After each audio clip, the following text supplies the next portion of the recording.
Welcome back to Network Africa. Mali has held its first ever festival of disabled people known as Handifestival. The event aims to promote social, economic and cultural integration of disabled people. Participants get to sell their art and other handicrafts as well as take part in sports and music events. Mali's Federation of Disabled Persons recently held the first ever festival of disabled people dubbed Handifestival, which is aimed at raising awareness on the challenges of people living with disability. The event was held in Mali's capital, Bamako, where various artists living with disability entertained festival goers and also showcased their art and handicraft products. According to a 2011 World Health Organization report on disability, there is an estimated 2 million Malians living with disability out of a population of 17.3 million people. Like in parts of the world, people with disability in Mali are often seen as a burden to society and their families, where poor conditions and lack of resources as well as infrastructure often make it hard for those affected to get the assistance they need. Those with physical or mental disability are often stigmatized by their families and the wider community, particularly if they are unable to provide for themselves. It is hoped that the festival will help confront stigma and address the challenges and eventually change the way people with disability are viewed. The three-day festival also included seminars on the state of disabled people in Mali, as well as various sports events including a tricycle race, football and karate, amongst others.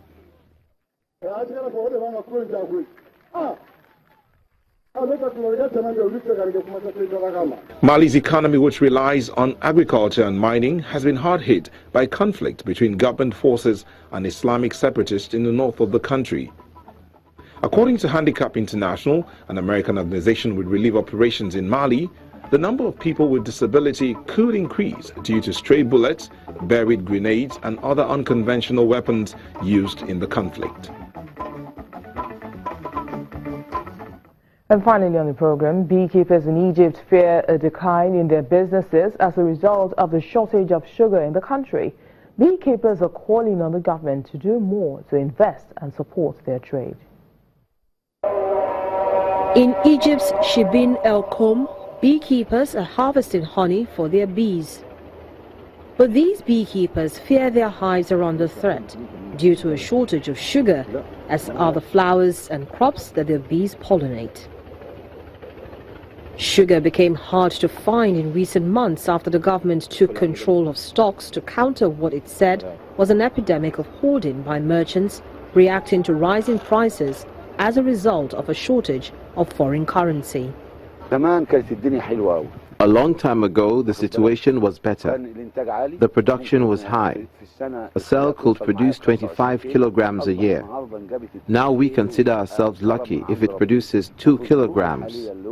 Due to the current situation that is facing the country in terms of the sugar crisis, the hives are destroyed to the extent that 60% of the bees have disappeared. Others are worried not only about the impact on the bee population, but also on growing crops such as clover and wheat that will be hit by a decline in the number of bees. Bees are fed sugar to tide them over the winter and to compensate for honey harvested from their hives. With sugar in short supply, beekeepers are giving their bees honey. 31-year-old engineering graduate Mohammed Hagras works alongside his father at the farm, based in the capital of the Nile Delta province of Menufia.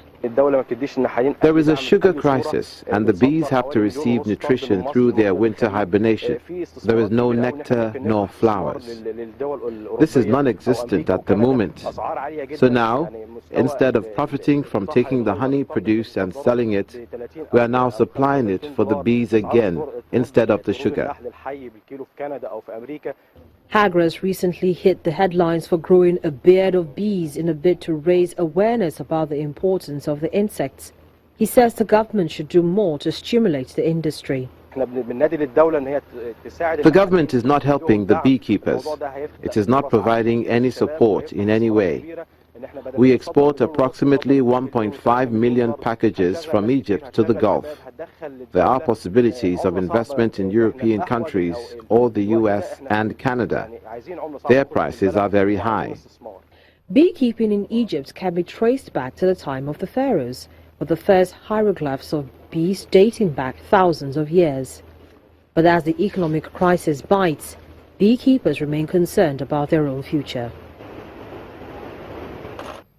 Well, just before we wrap up the program, China and Gabon have agreed to lift their bilateral relations to a comprehensive cooperative partnership.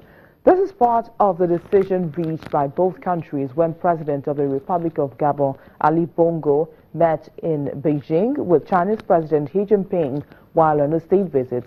Xi said that China and Gabon share deep traditional friendship and they are willing to strengthen them.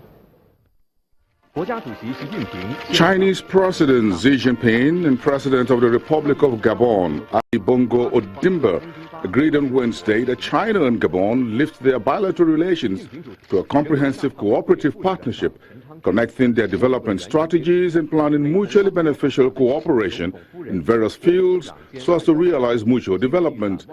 Xi said that China and Gabon share deep traditional friendship, and President Bongo taking China as the country for his first state visit after re-elections shows his will and determination to firmly commit himself to the development of China-Gabon friendship. Xi said that since the establishment of diplomatic ties 42 years ago, China and Gabon have developed sound and long-lasting relations and always supported each other in affairs related to each other's core interests and major concerns. Earlier the same day, Xi held a welcoming ceremony at the Great Hall of the People in Beijing for Bongo.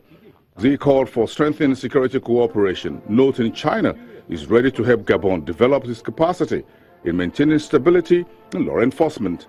Both countries should conduct multiple people-to-people exchanges in culture, education, hygiene, human resource development, youth, women, media, and the think tanks, Xi said. Xi also called for close collaboration in international affairs and enhanced communication and coordination on issues related to each other's major concerns on coping with climate change, peace and security in Africa, so as to jointly maintain the common interests of the developing countries. Bongo said that he is glad to visit China after his re-election in August, and the traditional friendship established and cultivated by the older generations of leadership of the two countries is flourishing under joint efforts of both sides. And that's it on today's program. Thank you so much for watching. I am Bisi Adebayo.